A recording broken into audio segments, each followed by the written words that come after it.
And this attempt to create accountability at the level of consumption is missing the fundamental story that we're not accountable about what we're producing. We go to work every day, we make a mess, and then we're supposed to solve it writing checks in our spare time on Sunday. Give me a break. It's too late. We already made this world. Now we got to eat it. So it doesn't really matter how you get around. It doesn't really matter those choices you make. I mean, of course, better is better than worse. Make a better choice rather than a worse choice. That's self-evident, And if you can buy from your local co-op instead of from some giant conglomerate, sure, all the better. Why not? It helps your friends. It helps your friends directly survive. But the notion that we're actually going to change the world through those kinds of choices is wrong. And that the real issue for us is to reclaim the production of a life that we want. And we really don't even talk about it. We're so atomized from each other. So my big argument that I'm out on a limb with here is that in those other places where people are coming together around these new kinds of work, the work that matters, that you choose and you're engaged with your full humanity and not just merely as a worker who got employed, that's where the new organization of the working class is emerging. And it's people who don't want to be workers. And that was the old saw of Marx, was to say the job of the abolition of the working class was the job of the working class itself. And here's all these people who are refusing, they're in a state of exodus from the stupidity of work for money, and are happily embracing and engaged with work that matters. And it's work that's not just work limited, separated from your life as something you do for this kind of sphere, but it's actually what you do because that's how you feel fully engaged and fully alive and artistically motivated with your lives.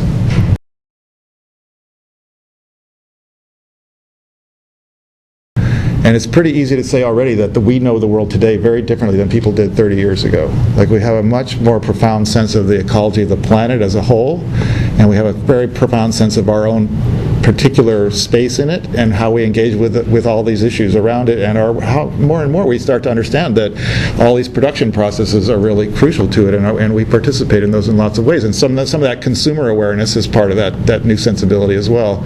But finally, we have to go further with that and actually begin this reappropriation of everything we do, not just wait till after we finish working and then try to deal with it. So these kinds of spaces that we're opening up with car-free days and critical masses and little DIY bike shops and community gardens and all these various things, while they seem kind of trivial in isolation, and in both in time and space, when you start putting them together and looking at them, they're actually this really huge, broad grassroots movement at the base of society that's beginning to come, it's emerging, and it has yet to find its voice.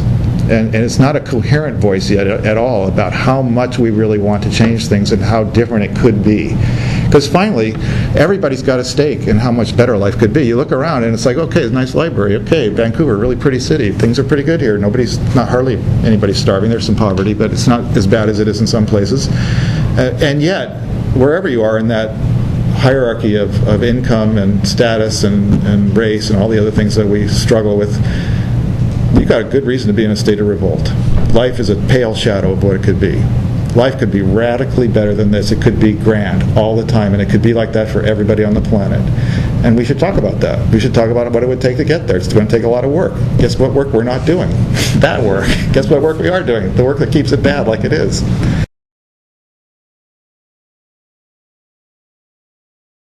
What do we do tomorrow, and how do we get there really fast? I mean, I can't wait anymore. The sky is falling. That's a really typical politics right now. The sky is falling, literally, and what are we going to do about it? And the problem is that history has its own pace. It takes its time, and it's not the time any of us can choose. The old vanguardist fantasy is that a very willful small group of people can push history in a certain direction in the way they want it to go. I reject that. I think that's false. It doesn't mean that small groups of people don't make a difference in life. They do. But they're in this giant context. And so those small steps that we take, and sometimes they go further than we expect them to, are very exciting. But you have to keep taking those small steps every day. So what I call for, and I did this in the early days of critical mass too, is radical patience. Which means you don't give up, you don't stop, you keep pushing, you go out every day and take your small steps. But you have to have patience to know that history has its own pace beyond our will. And it might take a lot longer than we want it to get where we want it to go, but it doesn't mean you should ever stop trying to go there. It's fine, just accept the fact that you're human and your life is a lot shorter than the flow of history, and it'll take a little bit longer than you want it to get somewhere. I mean, history does lurch. I mean, we all live for the hope that we're going to live through a lurch. Hopefully it's a lurch where we want to go, because sometimes it lurches the opposite direction and you're not very happy about it, or most often it just lurches kind of sideways when it lurches. But most of the time it's not lurching at all, it's just grinding along quite slowly.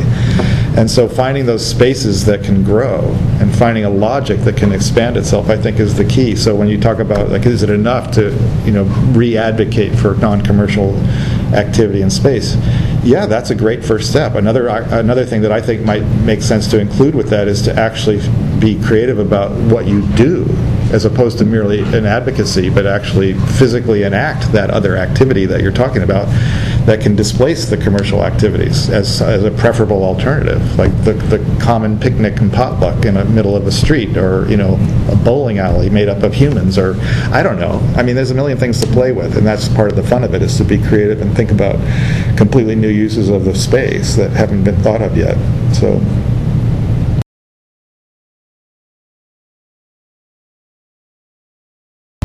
But that's just something that I think everybody can do, and more of us doing it is a better thing. And I think we're at it's very exciting to be alive right now. It is a transformative moment. It's this giant shift going on in life. Most of it's scary. There's a lot of really bad news out there. The facts are bad, on many things. You can make a really long list of how many bad facts there are. But there's also this kind of moment, this kind of spirit, this sense of possibilities, and it does mean a radical change. And for many people, especially in North America, change is scary. It seems like if you're going to change things, it'll get worse for the individuals. So that's, I guess, in a way, maybe what I would say is our greatest challenge, is how do we make change sound really exciting and appealing for not just us, but everybody. Like, we're actually talking about everybody has a better life. That's what we're actually in favor of. So how do we get that across, and in personal conversations and in a more broad political sense as time goes on? It's a challenge.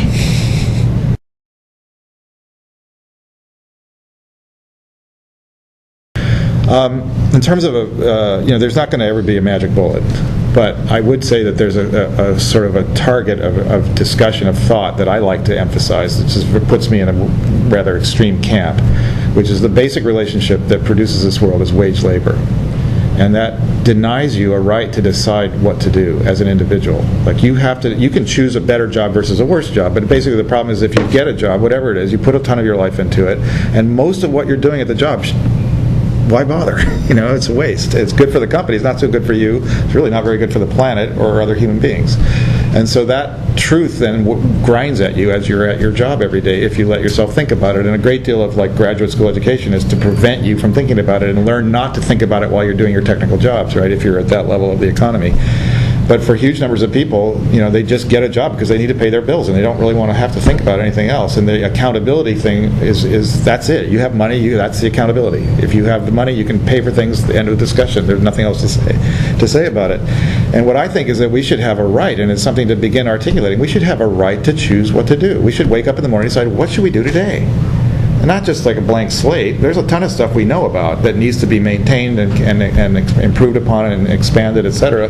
But that individually we should have, instead of this just compulsion, this coercion to go back and get the money we need and do whatever we're told in order to keep getting that money, we should actually have a right subjectively to decide, today I'm going to work on this. There's a long list of things that need to happen.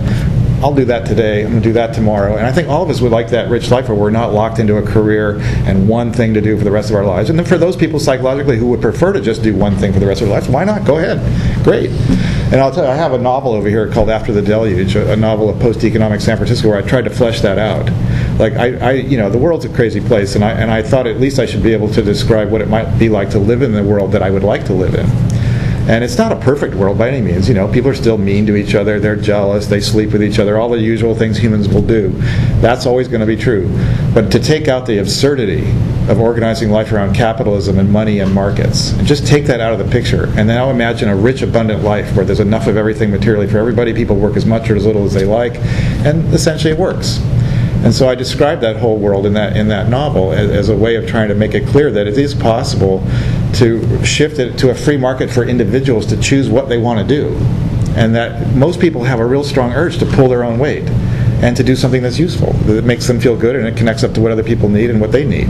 There's very few people who would just lay around and do nothing if we lived in a world where the burden was on you to decide how to contribute.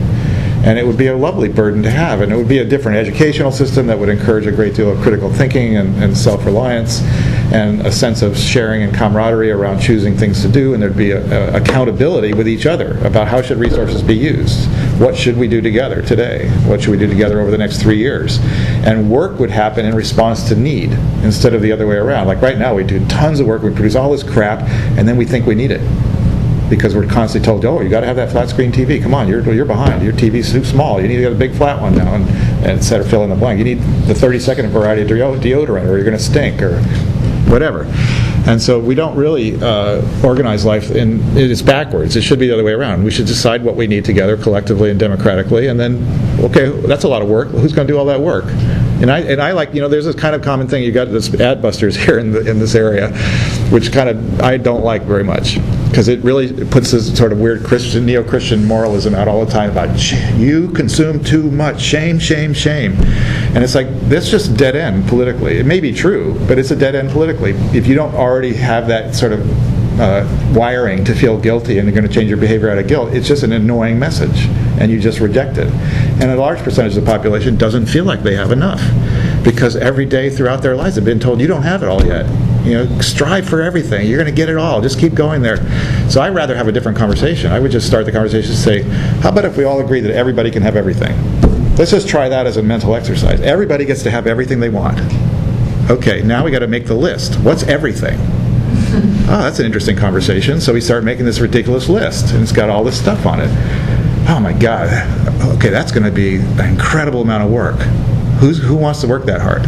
Not me. No, I don't either. Okay, what can we take off the list so we work less? So now we're having an interesting conversation, right? And then what are the ecological consequences of all that work? Oh my God, that's a disaster. Look at the toxic waste. Oh, well, let's take that off the list. We don't need that anymore because it's going to wreck the water system, et cetera, et cetera. So now we're having the interesting conversation, which is going to end up with us consuming a lot less, because we don't really need most of the stuff that we take. But we don't. If we start off with this sort of Christian moralism, oh, you're a bad person, and it's your fault that people are starving, so you should start starving yourself so those people won't starve, even though it has no relationship whatsoever.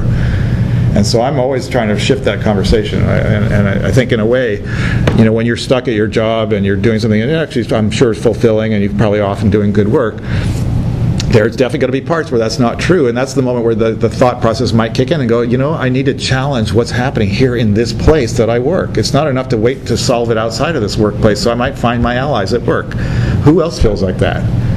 Why don't we go to the company and just say, we're not doing that anymore. We're technically skilled. This is a stupid thing that we're doing. We're going to stop, and we're going to do this instead, which actually would serve these needs in our community that we've identified.